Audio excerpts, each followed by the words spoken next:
m'appelle Augustin Berck. Augustin pour deux raisons. L'une qui a rapport avec ce lieu. Saint Augustin, comme vous le savez, était un saint berbère, connu en Berbérie et en arabe sous le nom de Qadis Oristin, Saint Augustin. La deuxième raison, c'est que c'est un prénom landais et que ma famille est d'origine landaise. Et Augustin est un nom qui se transmet de grand-père en petit-fils. Mon grand-père s'appelait Augustin Berck. Voilà, pour le nom, enfin le prénom. Le nom Berck, je suis le fils aîné de Jacques Berck, dont j'aurai l'occasion de dire un mot, puisqu'il a été administrateur de cette région au temps du protectorat français. On parlera plus tard. Et quelqu'un qui est invité à être filmé dans cette série doit avoir quelques titres à l'être, quelques titres de gloire. Je me contenterai de 3 titres de gloire. Ma profession, j'étais enseignant dans les spécialités suivantes. Géographe de formation, en même temps formé à l'orientalisme, au chinois et au japonais. Et pour finir, avec l'âge, devenu philosophe. Donc géographe, orientaliste, philosophe. Le premier titre de gloire, ça a été de recevoir le Grand Prix de Fukuoka pour les cultures d'Asie. Fukuoka, c'est une ville du sud du Japon qui a été historiquement la porte du Japon sur l'Asie et qui, voici bientôt 25 ans, s'est doté de ce prix. J'ai donc été le premier occidental à le recevoir puisqu'il est réservé à des orientaux, à des asiatiques. Nous sommes à Imin Tanout, qui est un nom berbère. Imin Tanout, cela veut dire la porte, Imi, ça veut dire deux, et Tanout, c'est un petit puits. Donc mot à mot, la porte du petit puits. Seulement, c'est un nom qui résonne. La porte, vous la voyez là-bas au fond, c'est cette échancrure dans les montagnes, qui est une porte, ce qu'on appellerait dans le Jura une cluse, pas vraiment une cluse au sens jurassien, parce que par derrière, on a un massif ancien, mais qui ouvre sur l'Atlas, sur l'intérieur de l'Atlas, et au-delà de l'Atlas, vers Agadir, en venant de Marrakech par ici, en allant vers Agadir par là. Et c'est la raison pour laquelle s'y est localisé un bourg commerçant, Imin Tanout. Du temps où j'ai habité ici, entre 47 et 53, on ne voyait pas, la colline en face n'était pas bâtie, c'était une colline. Au fond, vous voyez une haute montagne. On est ici dans l'Atlas occidental, les plus hauts sommets font les 3004. Celui-là fait dans les 2009. Et ce qui m'intéresse ici, c'est que son nom, Adrar Ouagrarad, Adrar, ça veut dire la montagne en berbère, et Ouagrarad a un rapport avec gr, une racine gr, qui veut dire le milieu. Pourquoi le milieu? Vous voyez qu'elle est au milieu de l'échancrure, et pour moi, elle est devenue un symbole, avec les années, un symbole du milieu, puisque je me suis intéressé dans ma carrière de chercheur, comme géographe, etc., à cette relation entre les humains et la terre qu'on appelle milieu. Voilà. Et donc c'est cette montagne qui le symbolise dans ma mémoire. Mais l'ouverture a aussi bien d'autres résonances, parce que je suis parti de là. Nous sommes à l'extrémité occidentale du Maghreb, le Maghreb qui est la partie occidentale du monde arabo-islamique, Atlas occidental, qui m'a fait plus tard, quand je suis allé à l'autre bout de l'Eurasie, en Asie orientale, faire un rapprochement avec la montagne qui se trouve à l'ouest du monde chinois, le Xinjiang, montagne qui était dans l'Antiquité appelée uniformément Kunlun. C'est un mot qui a rapport avec l'origine de l'univers, c'est l'œuf l'œuf originel. Et dans cette direction de l'ouest, où va se coucher le soleil, va mourir le soleil pour renaître ensuite de l'autre côté, a pris des sens symboliques très puissants qui se sont répercutés à travers des religions diverses, notamment dans le taoïsme et plus tard aussi dans le bouddhisme. Cette montagne Kunlun, c'est devenu pour moi cette montagne du milieu. Alors, montagne du milieu, dans la discipline qui s'occupe le plus directement de cette notion de milieu, qui n'est pas aujourd'hui tellement la géographie, bien que la géographie se soit longtemps présentée comme une science du milieu, mais il y a aussi d'autres référents. Mais spécifiquement comme discipline ou plutôt comme genre étudiant les milieux, c'est ce qu'un médecin du 19e siècle a baptisé du nom de mésologie. Bon, en mésologie, on a une terminologie dont je dirai un mot plus tard, mais en tout cas, un adjectif, l'adjectif médial, c'est ce qui a rapport au milieu. Pour moi, cette montagne, c'est la montagne médiale, comme d'autres ont leur montagne magique. Elle est vraiment, à travers les décennies, depuis ces années 47 à 53, où j'étais là, enfant, jusqu'à aujourd'hui, 2014, elle s'est chargée de sens nouveaux, je dirai plus tard de quelle manière ça a pu se faire. Le rapprochement, c'est celui que j'ai fait avec ce qu'on appelle dans la cosmologie chinoise classique la direction où il y a le génie de la vallée. La vallée, vous la voyez, hein, elle s'ouvre ici, c'est cette porte, Imi, d'où vient l'eau qui est source de vie et qui en Asie orientale est appelée la porte de la femelle obscure. La femelle obscure, en chinois, Xuanpin, c'est la puissance génératrice de la nature qui est vers l'ouest, qui est dans le Kunlun. Alors, ça devient pour moi cette montagne là-bas au loin, le Wagala. La porte de la femelle obscure, qui, nous dit un passage du Lao Tzu, est la racine du ciel et de la terre. C'est vraiment le lieu de la cosmogonie, la naissance du cosmos. Et ça résonne aussi sur des thèmes universels. Qu'est-ce que c'est que cette porte? Cette porte d'où vient la vie? Eh bien, dans un autre contexte, c'est ce que Gustave Courbet a peint et que d'autres ont surnommé l'origine du monde. On a ici l'origine du monde. Vous avez une ouverture entre deux montagnes. Ici, c'est l'extrémité du Lemgo, que quand nous étions enfants, nous appelions les pattes d'éléphant, parce que ça y ressemble un peu.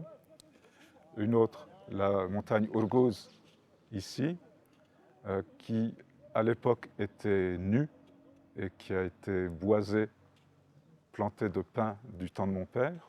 Donc elle est verte aujourd'hui. Montagne tutélaire, puisqu'on la voyait tous les jours. Quand j'allais en classe, à partir de cette... Il n'y avait pas de porte. Ce mur-là n'existait pas à l'époque. Ma maison était là, enfin la maison de la résidence de mon père, aujourd'hui le Pacha, pour aller à l'école de ce côté-là. Et tous les jours, je voyais ce paysage, sans savoir évidemment que plus tard, ça serait un symbole de l'origine du monde, mais qui a été vraiment quelque chose qui a structuré ma vie.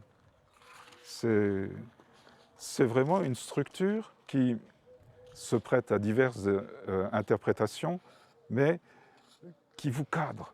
Vous avez des appuis, un fond, une direction où on s'enfonce dans la montagne, et puis par là, on ne le voit pas parce qu'il y a une bâtisse là, mais du côté où le soleil se couche, c'est la plaine qui va vers le Haouz, vers Marrakech, où le soleil se couchait pour nous chaque jour.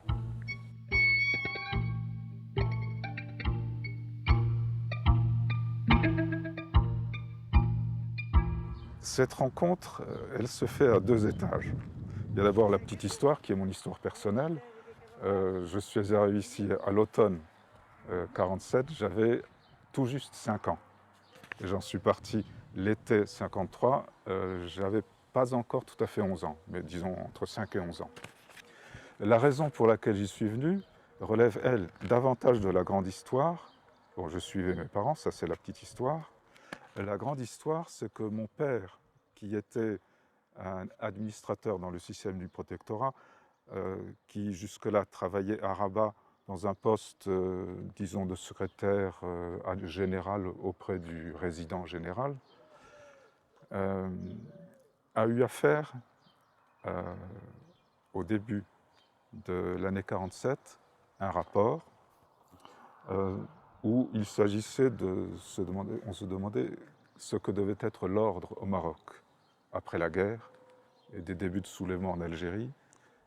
Quel ordre pour le Maroc? Et dans ce rapport tout à fait officiel, mon père, qui était né en 1910, donc en 1947, il avait 37 ans, a écrit cette phrase, restée célèbre pour son imparfait du subjonctif: l'ordre au Maroc serait que nous n'y fussions pas. À la résidence générale. Je crois que c'était le maréchal Juin à l'époque. Bon, évidemment, ça n'a pas plu. On l'a limogé. On l'a limogé, on l'a envoyé au bout, tout au bout du Marzen, dans une circonscription qui jusque-là était une circonscription militaire, parce que c'était des zones marginales et instables, et que pour lui, on a civilisé, c'est-à-dire converti en circonscription pour ce qu'on appelait un contrôleur civil. Donc il a été contrôleur civil de cette circonscription, et à l'automne 47, nous sommes venus habiter ici. Donc ça rejoint la grande histoire, parce que c'est vraiment le début d'un processus qui a abouti plus tard à l'indépendance du Maroc, et ce qui a valu bien plus tard, en janvier 2005, où j'ai visité cette région sur laquelle, pendant les 7 années où il y a été limogé, il a fait sa thèse, structure sociale du Haut-Atlas, qui est restée classique. Et donc, revisitant cette région, la thèse portait plus spécialement sur les Seksawa, c'est-à-dire sur un ensemble qui se trouve dans la montagne par là, dont le centre spirituel est un sanctuaire dédié à une sainte, ce qui est rare, Lalla Aziza.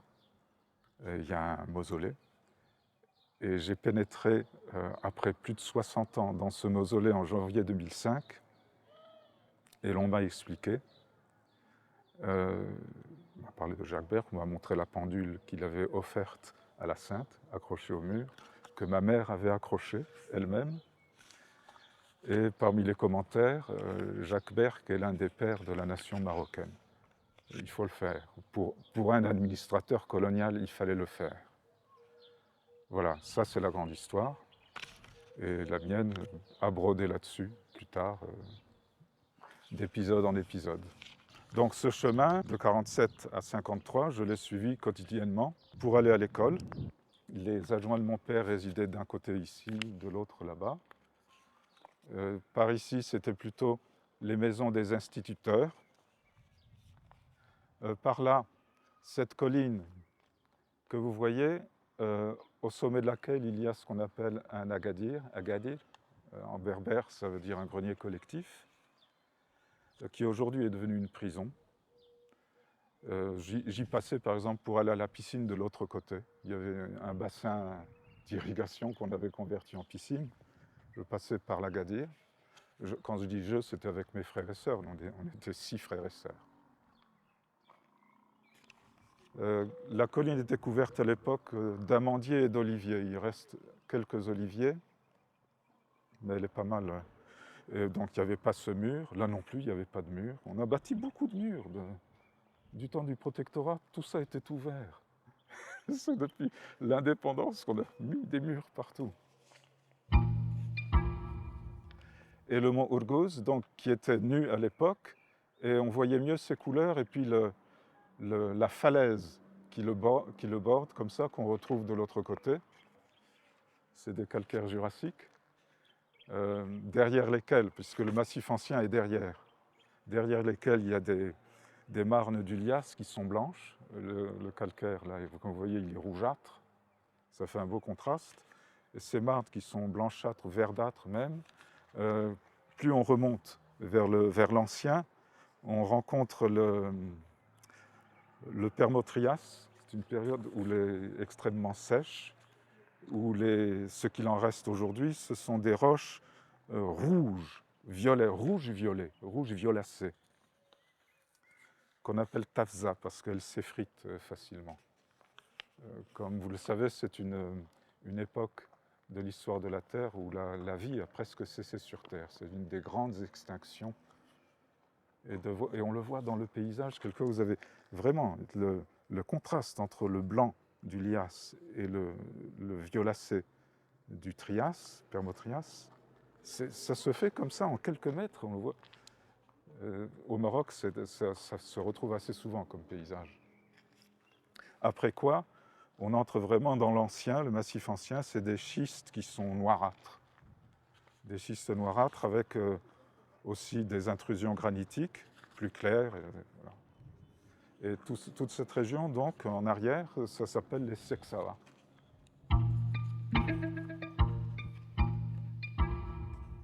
Donc mon père, sur ce lieu où il aurait pu en ces lieux où il aurait pu se morfondre, et comme pas mal d'administrateurs coloniaux se livraient à l'alcool pour oublier, lui, ça a été le tournant de sa carrière. Il s'est vraiment converti en chercheur. Il avait déjà écrit deux ou trois choses sur le Maroc.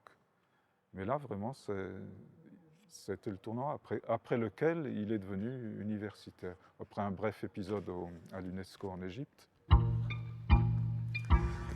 Et cette thèse, elle reste attachée à ces lieux à tel point que la première fois que je suis repassé ici, après un demi-siècle, en 88, incognito, non annoncé par personne, et revoyant ces lieux après un tel laps de temps, je photographiais tout, là, comment ça va ?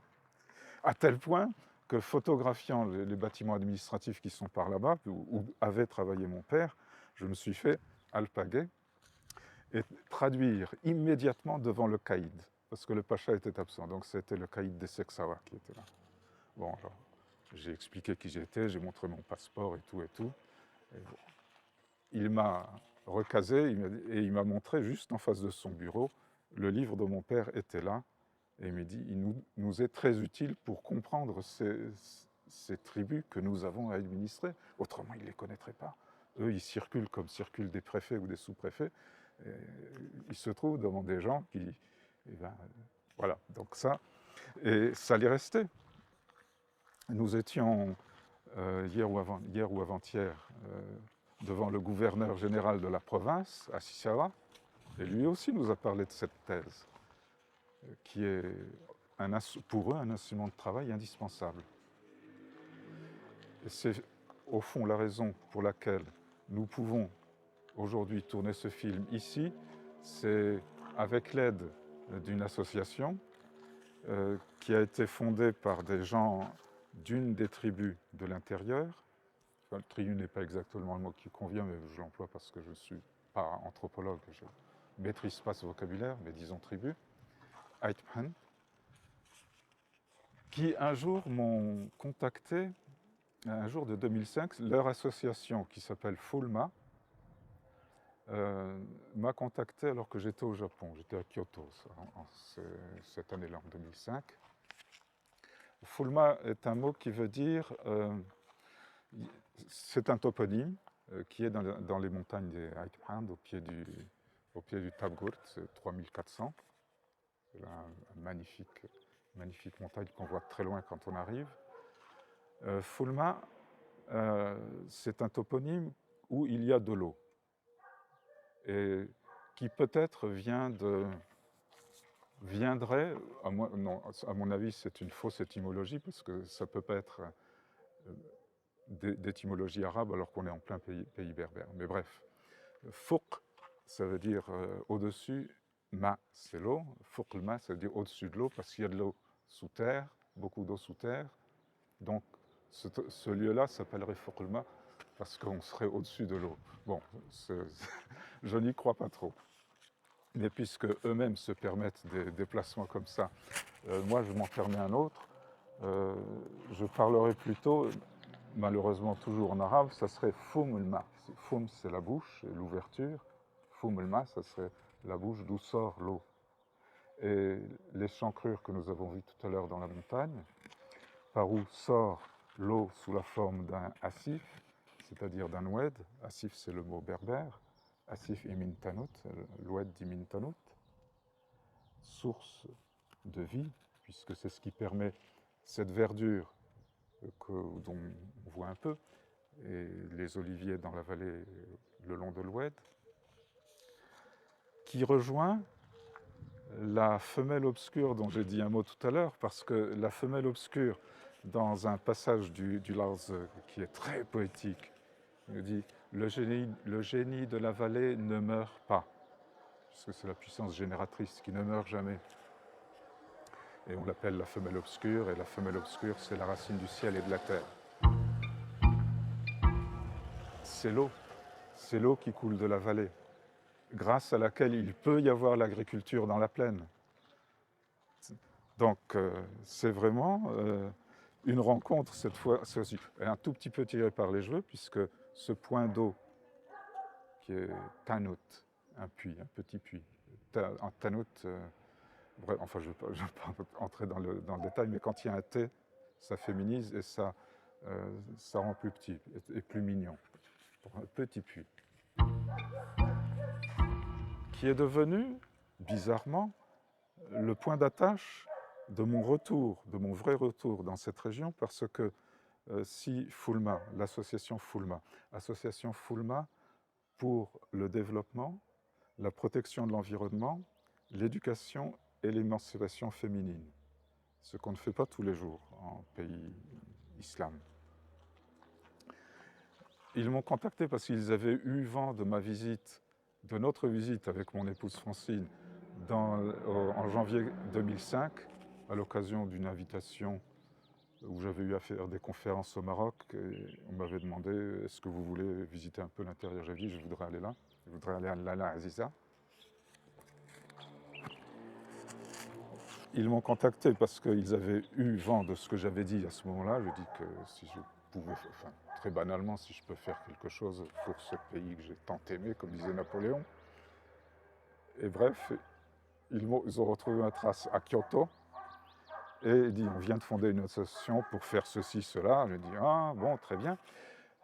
Et comme à l'époque j'ai bénéficié de cette chose qui existe dans l'administration en France pour les enseignants, on peut se faire déléguer dans une université étrangère tout en gardant son salaire. Donc, ayant double salaire, je leur ai fait un don. Et du coup, avec ça, ils ont aménagé un point d'eau qu'ils ont appelé Point d'eau Augustin Berg. Donc ça, c'est mon deuxième titre de gloire, c'est que j'ai un point d'eau de mon vivant. Et bien entendu, ça prend immédiatement résonance symbolique, c'est puissance génératrice de vie. Espérons. Le troisième titre de gloire, ça viendra dans un instant. Il est plus directement conceptuel. Donc ça, c'est l'école, qui n'avait pas non plus cet aspect à l'époque, n'est-ce pas, il y a 60 ans. Le portail ne fermait pas.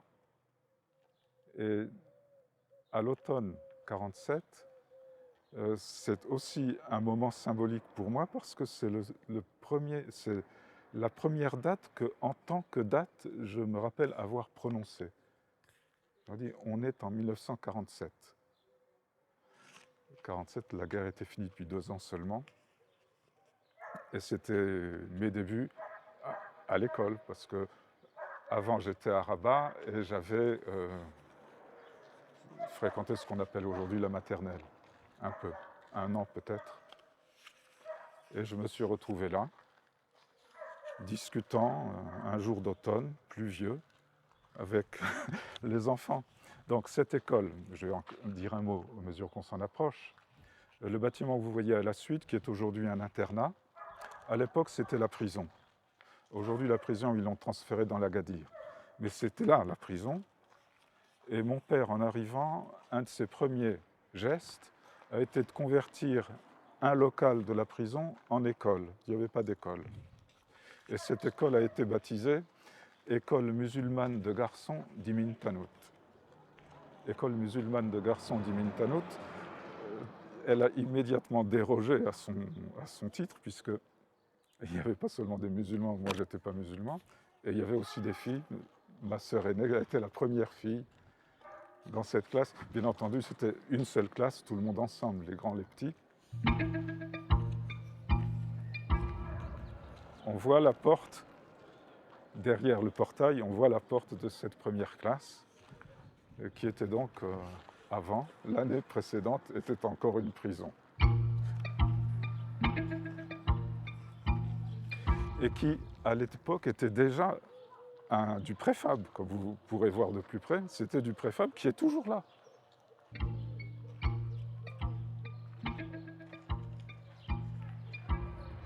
Aujourd'hui, c'est un collège et qui s'est beaucoup agrandi.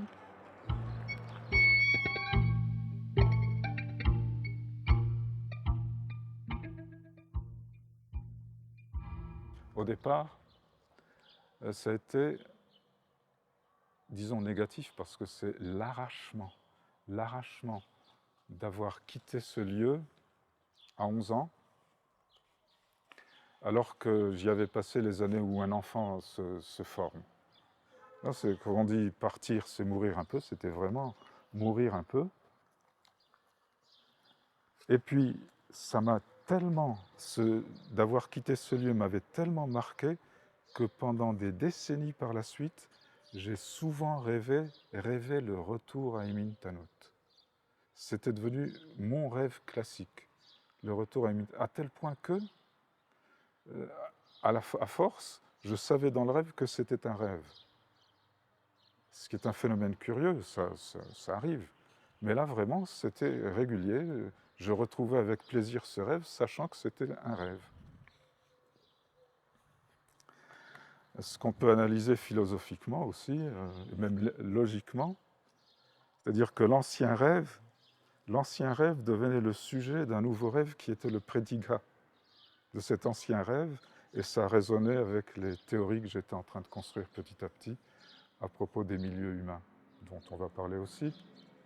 Voilà, donc c'était arrachement et retour d'abord simplement virtuel, qui est un jour devenu retour réel, et à partir du retour réel, le rêve a cessé.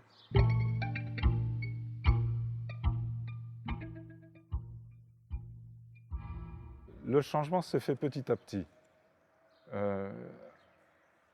À partir de cet arrachement, il y a eu débouché dans une autre vie, parce qu'évidemment, je n'étais pas mort. Débouché dans une autre vie, le phénomène s'est reproduit par la suite à 2-3 reprises, mais là, ça a été la fois première et la plus marquante. Plus tard, en ruminant ces choses, j'y ai vu un symbole de ce que représente ontologiquement le mot même de exister. Exister, comme les philosophes nous l'apprennent, et les étymologistes, c'est se tenir hors d'eux. Se tenir hors d'eux. Mais hors de quoi? Hors d'un état premier que l'on ne peut pas se figurer, que l'on ne peut pas penser, mais étant sorti de cet état premier, on va se mettre à exister en tant que quelque chose qui n'existait pas avant, qui n'était pas là. Donc c'est devenu ce motif de l'existence, parce que les philosophes vont l'écrire à EK-sistance, se tenir hors d'eux, sortir d'eux. C'est plus particulièrement dans la philosophie de Heidegger que c'est devenu un motif central. Et plus tard, dans ma modeste mésologie personnelle, c'est devenu un motif central.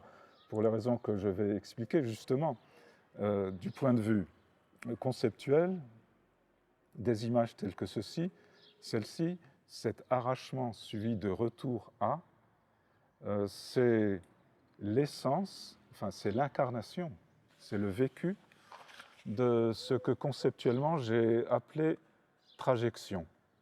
Alors ça, c'est mon troisième et dernier haut fait. Je m'arrête donc à 3.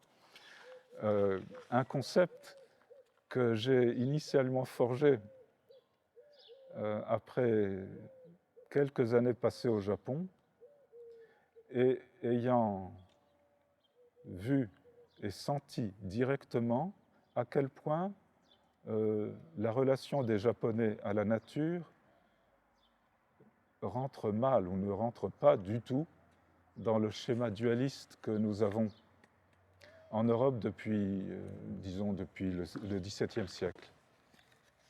Le dualisme entre sujet et objet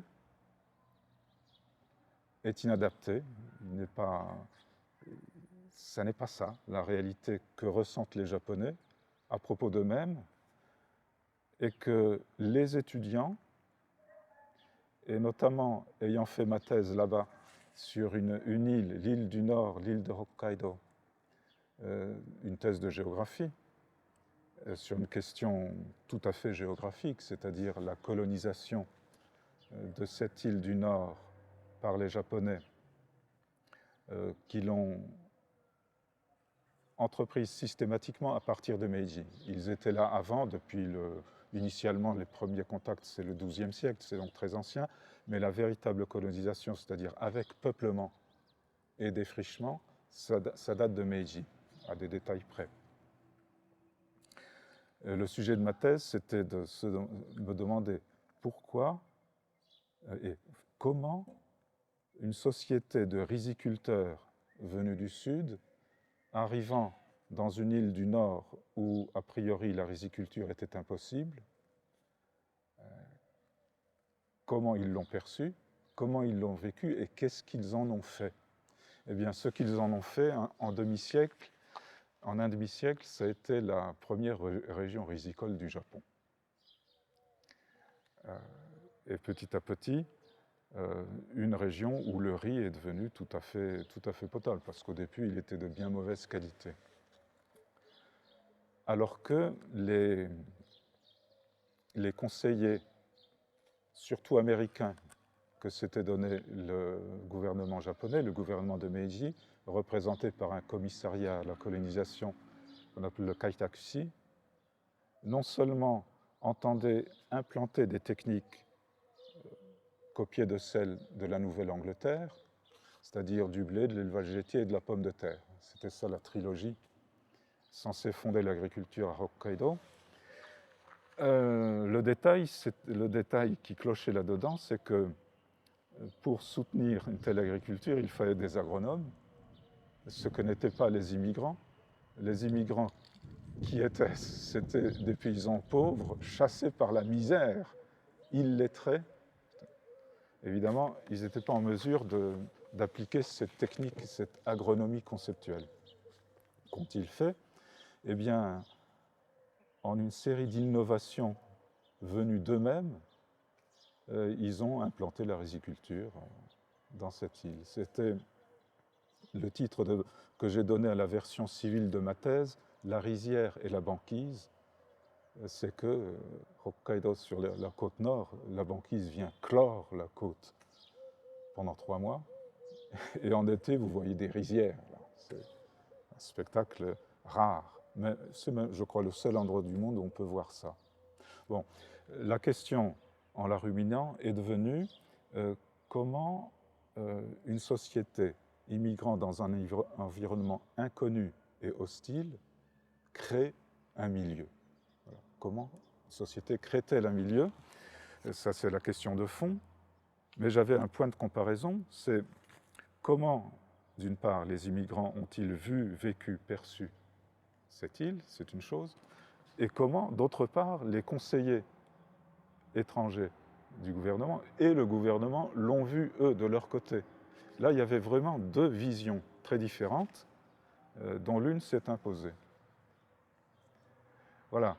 Et ça a donné la naissance d'un milieu. C'est ce que plus tard, parce qu'à l'époque, j'en étais pas là, à l'époque de ma thèse, Mais plus tard, en revenant sur des phénomènes géographiques du même genre, ça a donné lieu à cette notion de trajection, ce concept de trajection, qui initialement à partir de questions spécifiquement géographiques, à savoir que la géographie nous enseigne que quand on parle de richesse naturelle, etc., certes c'est une expression courante, mais il n'y a pas de richesse naturelle sinon par la médiation d'un travail humain quelconque. Comment la société, comment les humains saisissent-ils, en tant que quoi saisissent-ils telle ou telle donnée d'un environnement pour en faire un milieu. Et là, ça m'a petit à petit mené à des questions philosophiques, parce que saisir en tant que, par exemple, saisir le pétrole en tant que carburant, c'est le fondement du monde actuel encore. Le pétrole n'est pas un carburant en soi. Il l'est parce que on a inventé des techniques pour l'exploiter, on a inventé des moteurs à explosion pour l'utiliser, etc., etc. Donc, ça, c'est vraiment un phénomène de médiation. Alors, médiation, c'est le terme général, mais il est trop général pour vouloir dire ce que je voulais dire. Je voulais dire qu'entre le donné brut, qui est objectif, une donnée géologique, le pétrole, et puis ce que c'est, en tant que quoi cela existe pour nous, en tant que quoi cela soutient notre monde. Ce phénomène, comment l'analyser et comment en faire un concept. C'est devenu ce concept de trajection. Alors, après, ça devenait, petit à petit, je me rendais compte que les modes de la trajection, bien entendu, ils sont aussi variés et multiples qu'il y a de rapports des humains avec les lieux qu'ils habitent, certes, mais que ça se ramenait à 4 grandes catégories. D'abord des ressources pour vivre, des contraintes, parce que ça, suivant la culture, suivant votre culture, telle chose peut être une contrainte alors qu'elle ne l'est pas pour une autre culture. Et idem pour les ressources. Toujours, ça dépend d'une relation particulière. Des risques et des agréments. C'est les 4 grandes catégories de la trajection. Maintenant, ça reste proprement géographique. Seulement, quelle est la logique de cela? Comment fait-on exister en tant que? Donc on peut le voir historiquement, géographiquement, techniquement, etc., etc., mais ontologiquement. Ontologiquement, quel est le processus?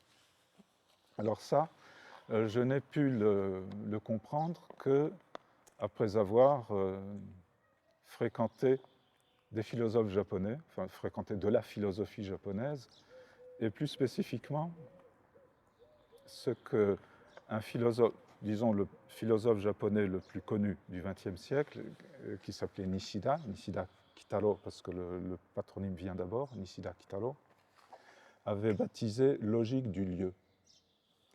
C'est un thème qui, en tant que géographe, m'avait tout de suite allumé.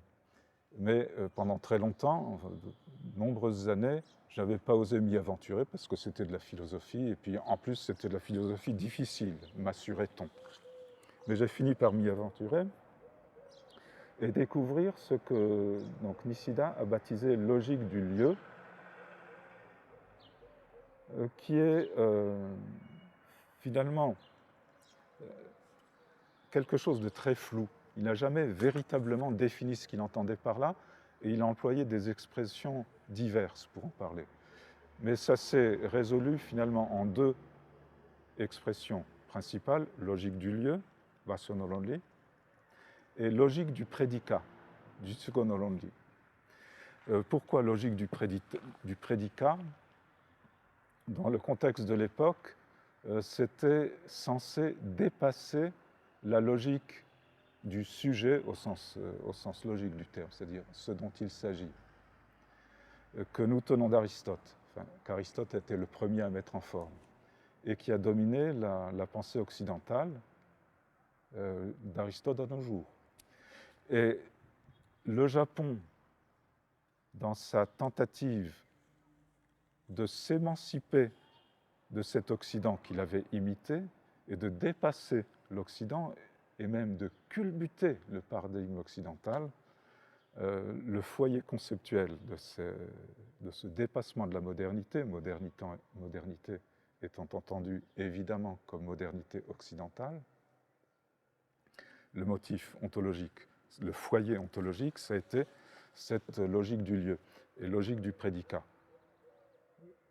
Travaillant là-dessus, je suis petit à petit, et puis en lisant d'autres philosophes plus récents que Nishida, qui est mort en 1945, arrivé à concevoir que la réalité des milieux humains est en réalité une combinaison des deux. Logique du sujet d'une part, logique du prédicat d'autre part. Alors pour le résumer en termes accessibles, donc le sujet, c'est ce dont il s'agit. Ce dont il s'agit fondamentalement pour l'humanité, eh bien, c'est la Terre qui nous porte. La Terre, c'est le sujet fondamental, fondateur, ce que les Grecs appelaient très pertinemment hypokeimenon, c'est-à-dire ce qui gît dessous, hypokeimai. Et à propos de quoi les humains déploient des interprétations diverses, qui sont des prédicats à propos de ce sujet. Et ces interprétations diverses, ce sont justement tous les déploiements que l'humanité, que les sociétés humaines font à partir de cette donnée de base. Pour le dire en d'autres termes, c'est comment les sociétés humaines transforment-elles l'environnement, le donné environnemental objectif, comment le transforment-elles en un monde humain, pour en faire un milieu humain.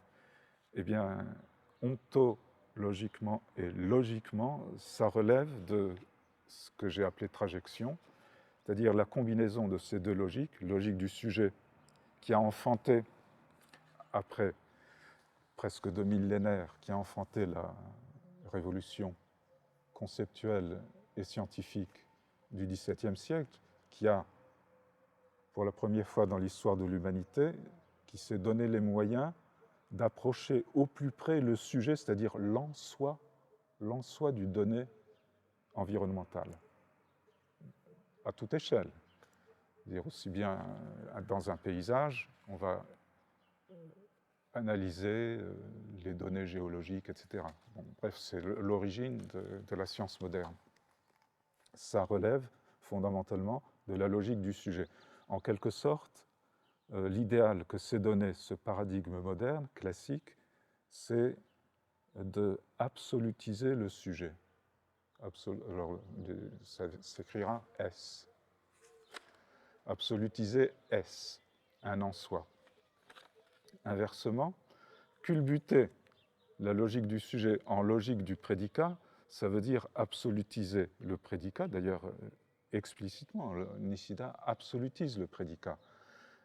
Ce qui veut dire, en d'autres termes, absolutiser le monde dont on relève, le monde étant la réalité que nous avons tirée de la Terre pour en faire notre monde. Mais absolutiser le monde dont on relève, c'est certes l'inverse de l'absolutisation du sujet, mais ça aboutit, ça tombe dans un ethnocentrisme, parce que le monde qui est le nôtre, c'est le monde à toute échelle, mon petit monde, le monde du groupe qui est le mien, de ma société, de ma nation, ça relève fondamentalement de l'ethnocentrisme, ce qui n'est évidemment pas la solution. Mais la solution d'absolutiser S, à laquelle nous croyons, ça n'est pas non plus la solution, parce que la condition pour absolutiser S, c'est faire abstraction de tous les prédicats qui sont créés par des humains. C'est-à-dire fondamentalement scier à la base la possibilité d'exister pour les humains. Ça non plus, ce n'est pas une solution. Donc, ce qui m'est apparu comme la solution, c'est de faire la trajection. À la base, il y a l'idée de trajet. C'est trajection entre S et P. Comment se combinent S et P? Et l'essence de cette trajection, c'est d'une part, dans un premier mouvement, c'est d'assumer S en tant que quelque chose, par exemple le pétrole en tant que carburant, donc assumer S en tant que P. À partir de là, naît une certaine réalité, c'est-à-dire la combinaison des deux, la trajection des deux, mais qui, puisque ce processus est nécessairement historique, c'est pas tout d'un coup que c'est comme ça, que ça existe d'un seul coup, non. Ça se construit au fil du temps, et au fil du temps, la génération suivante va prendre comme donnée de départ ce qui a été construit par la génération précédente. Ça va être la base, ça va être le hypokeimenon, c'est-à-dire le sujet à partir de quoi elle va développer de nouveaux prédicats. En somme, ce qui était une prédication, ça c'est du vocabulaire logique, mais bon, ce qui était trajectif au départ va devenir comme une substance sur laquelle s'appuyer pour de nouveaux prédicats. Dans l'histoire de la pensée européenne, sujet et substance ont la même image à la base, c'est-à-dire ce qui est dessous et qui fonde, ce qui est substantiel. Et le sujet logique est substantiel, pour Aristote et pour notre tradition. On se base là-dessus alors que c'était construit par nos parents, et ainsi de suite. On va donc, ça c'est une opération logique et ontologique à la fois, on va le substantialiser. Substantialiser l'insubstantiel. Ça s'appelle philosophiquement une hypostase.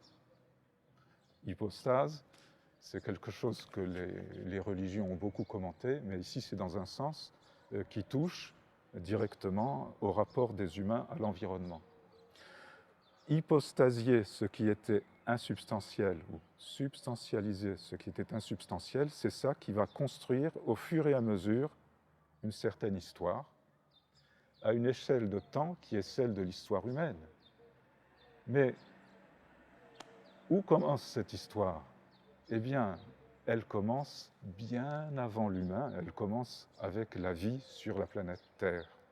Ça, je m'en suis rendu compte petit à petit, d'abord simplement en réfléchissant, et puis en découvrant un beau jour, à travers la thèse d'un de mes étudiants qui avait cité Uxkul, à un propos qui n'a rien à voir avec celui-ci, mais il avait parlé de Uxkul, et moi ça m'a donné envie de lire Uxkul. Uxkul est un grand naturaliste allemand qui a vécu entre 1864 et 1944, qui est le père de ce qu'il avait appelé Umweltlehre, c'est-à-dire étude de l'Umwelt. Ça veut dire ce qui environne, et Welt, c'est le monde environnant, qui a été traduit aussi par milieu en français. Le milieu du vivant en général. Et c'est là que ça devenait passionnant, parce que en lisant Uxkul, je me suis rendu compte que ce qu'il a mis, il est le premier au monde à avoir mis cela en lumière, que chaque espèce vivante construit son propre monde, sa propre Umwelt, qui n'est pas réductible aux données environnementales brutes, que Uxkul appelle Umgebung, c'est-à-dire le donné entourant. Le donné entourant. Bref, c'est le donné environnemental. Le donné environnemental est une matière première à partir de laquelle chaque espèce vivante crée son propre monde. Et je me suis rendu compte qu'il y avait une homologie fondamentale entre cela que montrait Uxkul pour le vivant en général et ce que je voyais dans les mondes humains. La création d'un milieu humain est homologue à la création d'un milieu pour le vivant en général. Du coup, la trajection, puisque c'est un processus trajectif, c'est saisir, prendre en tant que, assumer en tant que, prenait une dimension temporelle immensément plus longue, puisque ça nous renvoie au début de la vie sur Terre. Et ça vient donc à la base de la nature elle-même. Il y a là, de mon point de vue, du point de vue donc que j'ai appelé mésologie, d'abord simplement à partir des termes communs en géographie, milieu, étude de milieu, mésologie. J'ai découvert par la suite que le terme n'était pas un néologisme parce qu'il existait, en fait, je n'ai pas créé, je l'ai trouvé dans le grand dictionnaire universel du 19e de Larousse, en cherchant un milieu, parce que je cherchais à créer, à trouver une traduction pour un concept d'un philosophe japonais plus jeune qu'Uxkul, mais qui a développé une théorie des milieux humains tout à fait homologue à celle des milieux vivants chez Uxkul, sans connaître Uxkul. Et la logique de tout cela m'était fournie par une critique, une critique de Nishida, mais à partir des idées de Nishida, à savoir que le monde est de nature prédicative, à partir de la substance qu'est la Terre. La rencontre de ces trois philosophes, et la triangulation que ça m'a permis de faire, le concept de trajection que j'ai créé à partir de là, le point de départ tout de même, ça a été la lecture, dans mon histoire personnelle, le point de départ, ça a été la lecture de cet autre philosophe, Watsuzi Tetsuro, auteur en 1935 d'un essai sur les milieux humains, où il montre que à l'histoire, qui n'est pas le temps absolu, doit répondre le milieu qui n'est pas l'espace absolu. Et que le milieu n'est pas un donné objectif, le milieu est construit historiquement. Et il emploie de belles formules à cet égard. Il dit le milieu, c'est ce qui donne chair à l'histoire. Ce qui donne chair à l'histoire. À quoi j'ai ajouté, pour ma réflexion personnelle, l'histoire, c'est ce qui donne sens au milieu. Et les deux ensemble, les deux combinés, font la réalité, non seulement humaine, mais la réalité du vivant en général. Et qu'est-ce que l'histoire ? À l'échelle du vivant, eh bien, c'est l'évolution.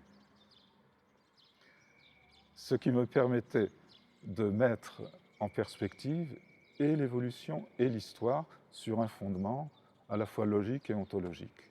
Voilà, donc à partir, bon, bien entendu, ce n'est pas en pensant à Emin Tanout que j'ai concocté d'abord ce concept de trajection, mais avant celui de trajection, le concept de médiance que j'ai utilisé pour traduire un concept forgé, créé par Watsuzi, en japonais fudose, qu'il fallait bien traduire. Et c'était très très difficile de trouver ça, mais c'est la géographie qui m'a aidé, puisqu'en réfléchissant, c'est bien de milieu qu'il s'agit, à partir de milieu, quel concept peut-on forger, forger médiance, en compulsant des dictionnaires de la Renaissance, où j'ai trouvé médiété.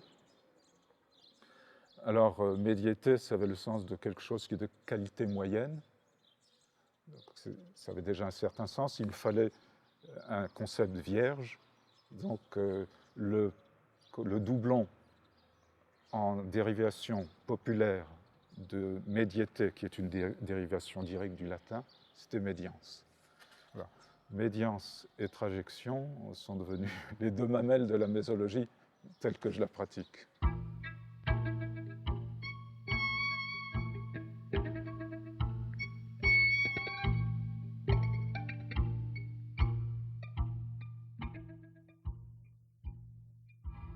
Dans tout cela, la puissance créatrice, on revient à cette puissance créatrice, qui est la nature, c'est fondamentalement la nature, qui se démultiplie et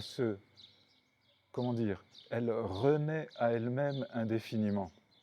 Là-dessus, c'est la langue latine qui nous fournit une image magnifique. Quand ils ont eu l'idée, les latins ont eu l'idée de traduire le terme grec phusis, qui est à l'origine, c'est la force de pousser du végétal. Ils l'ont traduit par le participe futur du verbe naître, gnaskor, dont le participe futur est naturus, dont ils ont pris le féminin parce que la nature, la puissance génératrice de la nature est nécessairement féminine. Comme la femelle obscure des taoïstes, la puissance génératrice de la nature est féminine. Donc, cette natura, qui, à travers 1000 formes, 1000 espèces et des milliards d'années, 3,8 milliards d'années pour ce qui concerne cette planète, se recrée à chaque fois, petit à petit, c'est l'évolution. À cette échelle-là, mais en milliards d'années, mais aussi de génération en génération à l'échelle de la vie humaine. C'est la vie qui se poursuit à travers la mort, toujours la vie qui renaît. Autrement dit, la nature est toujours à naître. Natura, ça veut dire ce qui est à naître, devant naître, d'où une belle formule latine que j'ai mis pas mal de temps à concocter en m'aidant des conseils d'un bon latiniste, qui est natura, natura semper, c'est-à-dire la nature sera toujours à naître à travers nous. Et des images telles que celles du paysage que nous voyions tout à l'heure, cette bouche d'où sort la vie, cette origine du monde telle que la pinte courbée, et la naissance de l'humain qui est le premier zoon logonechon, c'est-à-dire le premier animal possédant la parole. Il parle avec ses lèvres, et ce faisant, il crée un monde humain. Mais d'où est-il issu? Il est issu des lèvres qui enfantent aux lèvres qui parlent indéfiniment. Ce cycle de natura, natura semper, c'est ça, ce que j'ai appelé finalement la poétique de la terre, puisque poétique au sens de création, mais y compris plus particulièrement la poétique de la parole. C'était le thème qui m'a attiré de plus en plus et sur lequel j'ai écrit mon dernier livre, intitulé justement Poétique de la Terre.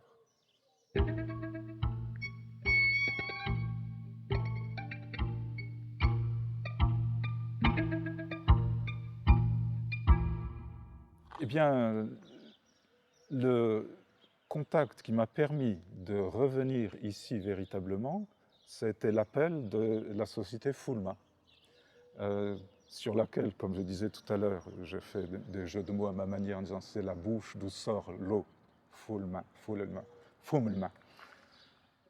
que j'ai rapproché de l'idée de point d'eau, comme également générateur de quelque chose que j'espère avoir une suite.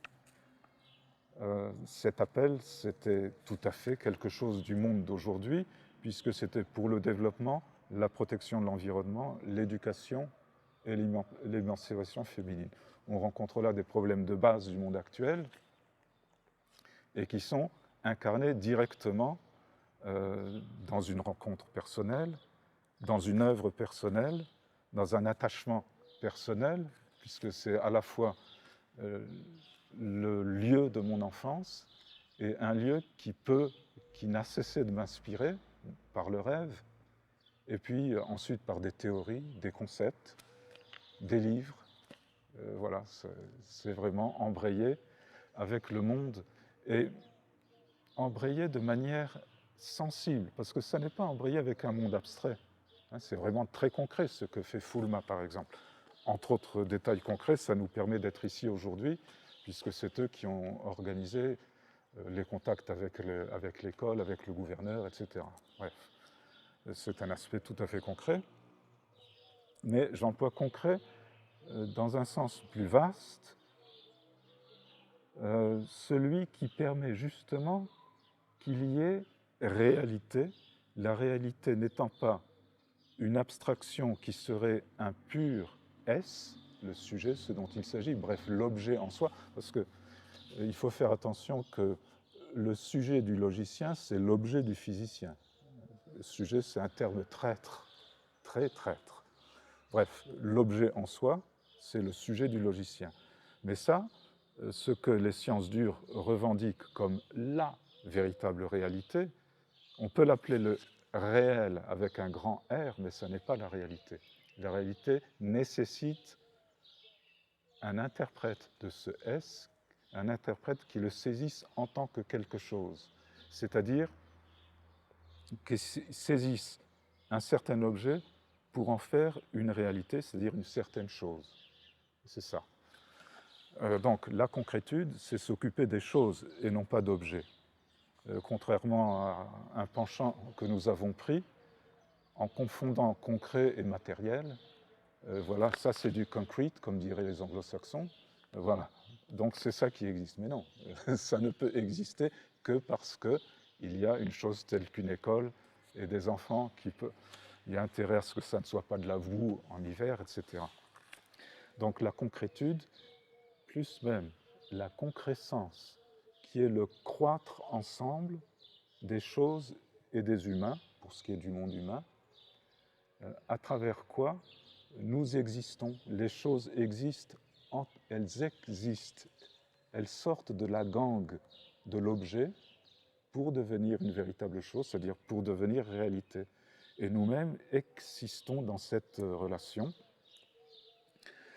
Pour prendre, évidemment, ce sont des propos qui, ramassés en quelques minutes, peuvent paraître arbitraires, pour ne pas dire foulibrants, mais naturellement qui sont étayés par des références nombreuses, notamment cette idée de exister, sortir de soi. De nombreux philosophes l'ont commenté, Heidegger et bien d'autres, mais du point de vue de la mésologie, la référence n'est pas d'un philosophe, mais d'un anthropologue, André Leroi-Gourhan, qui a montré que l'humain a émergé par extériorisation des fonctions du corps animal d'un de nos ancêtres, extériorisation de certaines de ces fonctions sous forme de systèmes techniques et symboliques. Par exemple, a montré Leroi-Gourhan, fonction des dents et des ongles. Pour gratter la terre, eh ben, il est plus efficace de se servir d'un galet, par exemple. Et idem pour les dents, les ongles, etc. C'est l'origine des systèmes techniques. Là où je me sépare de l'interprétation de Leroi-Gourhan, c'est que pour lui, aussi bien le technique que le symbolique sont extériorisation. De mon point de vue, et c'est là-dessus que repose le concept de trajection, il y a certes sorti hors du corps animal individuel dans un système qui est collectif, un système technique, et qui nous permet d'étendre les fonctions du corps animal à des distances qui aujourd'hui se comptent par milliards de kilomètres. On envoie des sondes en dehors du système solaire, c'est une chose. Seulement, ça ne fait pas que sortir, il faut bien que ça revienne. Et sous quelle forme est-ce que cela revient ? Ça revient grâce au symbole qui permet que ce qui est là-bas soit également ici dans ma tête, grâce au système symbolique de l'humanité, en particulier grâce au langage. Donc c'est à la fois sortie et retour, sortie-retour, arrachement et retour. Je parlais tout à l'heure de l'arrachement d'Imintanut. Le retour d'Imintanut, c'est une image de cette trajection qui est la mère de la réalité humaine et de la réalité vivante en général.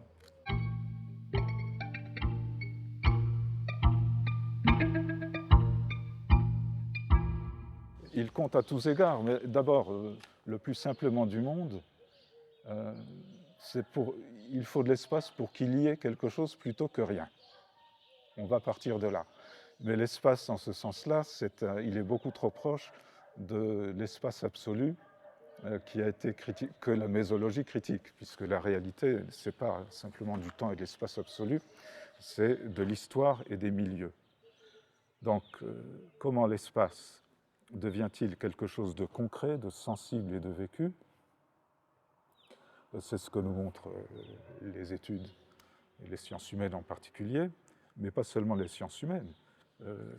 La physique elle-même nous a menés au XXe siècle au-delà de l'espace absolu de Newton, en découvrant l'espace-temps. Ça, c'est en termes physiques, mais à l'échelle des milieux humains, c'est le rapport entre milieu et histoire. Milieu, c'est un espace concret qui est composé de lieux divers et qui, reliés les uns aux autres, font un milieu, mais qui n'a de sens que parce qu'il y a histoire, c'est-à-dire trajection. La trajection combine l'histoire et le milieu. Voilà. En ce sens, nécessairement, la réalité est spatio-temporelle. Et je mets toujours les deux en même temps. Espace et temps, toujours en même temps. C'est de la physique très orthodoxe.